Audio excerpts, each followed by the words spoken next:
Şəhid Mustafa Çəmran həmişə Allah yolunda cihad edər və heç bir qınayanın qınağından qorxmazlar. Maide surəsi 54. Müəllim, olar? Cənab Məhdəvi otağında telefonla danışırdı. Abbası görüb, Abbascan, bir neçə dəqiqə gözlə, indi deyəcəm gələrsən, dedi. Cənab Məhdəvi müharibənin son günlərinin qazisi idi və Abbas onu çox istəyirdi. O xidmətinin son illərini yaşayırdı və bu ilin sonunda təqaüdə çıxacaqdı. Abbas hələ də bilmirdi ki, daha bəsiz məsuliyyətini daşıya bilməyəcəyini ona necə desin. Fikirləri elə dalmışdı ki, Cənab Məhdəvinin qapının ağzına gəlib onu səslədiyini heç eşitmədi. Abbas, Abbas, oğlum. Bəli, müəllim. Haralardasan, oğul? Huşun başında deyil, ha? Keç içəri. Abbas protez ayağına görə axsayaraq masasına doğru irəliləyən Cənab Məhdəvinin ardınca otağa daxil oldu. Cənab Məhdəvi hələ əyləşməmişdi ki, Abbas bəsiz otağının açarını masanın üstünə qoyub dedi. Gəlmişəm ki, icazə versəniz, məktəbin bəsiz məsuliyyətini təhvil verim. Niyə? Yenə nə baş verib? Həmişəki məsələlərdir, müəllim. Yenə velosipedimin təkərini partladıblar. Cənab Məhdəvi gülümsəyərək dedi. Yaxşı, apar yamatdır da, dünyanın axırı deyil ki. Abbas başını aşağı saldı. Mən onlarla bacarmıram, müəllim. Nə dedinizsə elədim, amma əl çəkmirlər. Belə tez təslim oldun, oğul. Sinif yoldaşlarının 4 dənə acı sözünə, balaca sataşmalarına görə meydanı boş qoymaq istəyirsən? Onların etdikləri heç də balaca deyil, müəllim. Məni bəsiz məhsulu təyin edəndən bəri Mehirdan və dostlarım məni cana yığıblar. Mühərrəmlikdə nə etdikləri yadınızdan çıxıb, məktəb heyətinin 5 iclasının 5-ni də bir-birinə vurdular. Kitablarımı cırdılar, əşyalarımı korladılar. Mənə ad qoşub ələ saldılar. İndi də velosipedimin təkərini deşiblər. Cənab Məhdəvi ona diqqətlə baxıb soruşdu. Qurtardın? Yenə deyirəm, yaxşı oğlan. Bunlar meydandan qaçmaq üçün kifayət qədər səbəb deyil. Əgər döyüşçülər də bu cür xırda problemlərə görə döyüş meydanını tərk etsəydilər, indi nə İrandan, nə də İranlıdan əsər əlamət qalmazdı. Müəllim, axı nə bura döyüş meydanıdır, nə də mən döyüşçü.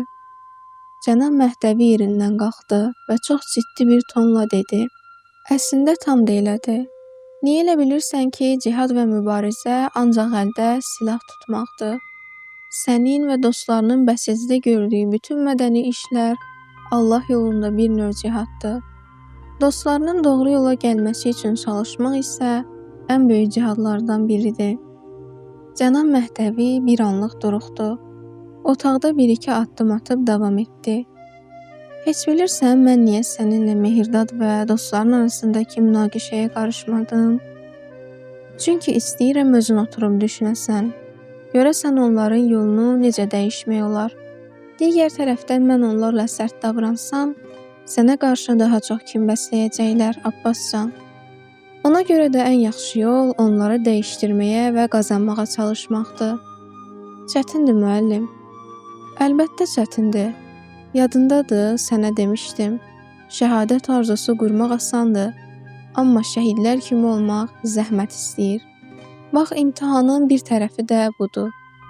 Allah Quranda buyurur, Allah yolunda cihad edər, qınayanın qınağından qorxmazlar. Yəni mücahid hər zaman Allah yolunda çalışar və heç bir tənədən, məzəmmətdən qorxmaz. Sənin vəziyyətin hələ yaxşıdır, Abbascan. Sənə vurulan tənələr 4-5 acı sözdən və velosipedinin təkərini deşməkdən ibarətdir. Otur, elə məktəbimizin adını daşıdığı Şəhid Çəmrandan danışım sənə. Cənab Məhdəvi gəlib Abbasın qarşısında oturdu və dedi. Ağa Mustafa nüfuzlu bir mücahid ola bilmək üçün illərlə anasından uzaq qalmağa dözdü. Təhsil almaq üçün Amerikaya getdi. Oranın mühiti elə də sağlam yer deyil. Amma Mustafa anasına söz verdi ki, Allahı heç vaxt unutmayacaq. Qaydanda isə belə demişdi: "Anama demək istəyirəm ki, bir an belə Allahı unutmadım." Bu o deməkdir ki, o nəfslə cihadın bütün çətinliklərini gözə almışdı. İndi istəyirəm özünü Mustafa Çəmranın yerinə qoyasan.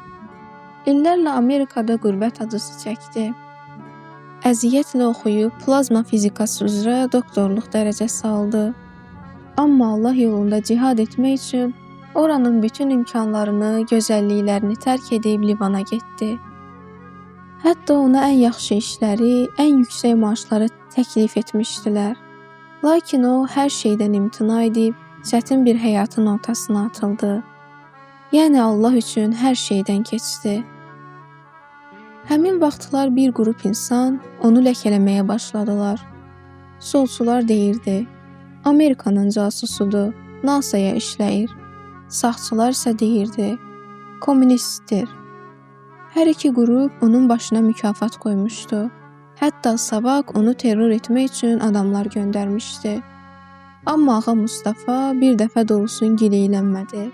Demədi ki, ilahi, mən sənin yolunda cihad etmək üçün Amerikanın dəbdəbəli həyatından keçdim. Anamın həsrətinə dözdüm, əziyyət çəkdim. İndi isə niyə bu qədər əziyyət çəkməliyəm? Niyə bu qədər töhmət eşitməliyəm? Bunların heç birini demədi. Sadəcə dayandı və mübarizə apardı. Öz vəzifəsini elə layiqincə yerinə yetirdi ki, həm Allah ona aşiq oldu, həm də imam. Deyirlər cəbhədə olanda əhd etmişdi ki, düşmən İran torpağında olduğu müddətcə Tehrana qayıtmayacaq. Əhdinə sadiq də qaldı. Ta o vaxta qədər ki, İmam Xomeyninin ofisindən zəng gəldi. İmam buyurub ki, Çamran üçün darıxmışam. Deyin Tehrana gəlsin, onu görüm. Yəni həyatını elə yaşadı ki, İmamın qəlbində yer elədi. Şəhid olanda isə İmam onun haqqında belə buyurdu: Çamran bu dünyada şərəfi sığortaladı. Çamran kimi ölün. Bax, mücahid olmağın və qınaqlardan qorxmamağın nəticəsi budur, Abbas ağa. Cənab Məhdəvi üzünü şəhid Çamranın şəklinə tərəf çevirib dedi: İndi seçim sənindir. Bu da Ağa Mustafa Çamran. İstəyirsən qal və onun adını daşıyan məktəb bəsicində mübarizəni davam etdir. İstəyirsən açarı qoy get. Abbas bir neçə dəqiqə gözlərini şəhid Çamranın şəklinə zillədi. Sonra ayağa qalxdı, açarı götürdü. Sağollaşıb otaqdan çıxdı. Qərarını vermişdi.